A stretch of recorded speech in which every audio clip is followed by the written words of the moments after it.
ভাইরাসের দুর্যোগ।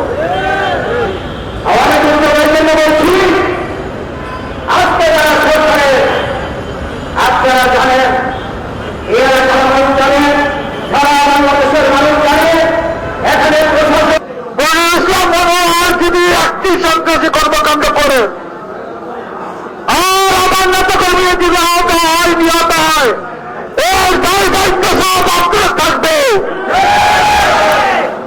আপনাদের খুনি এই সরকার যেমন তার হাতে রক্ত রঞ্জিত করেছে, আপনার এই এলাকার মানুষের রক্ত দিয়ে আপনার হাত রঞ্জিত করেছেন।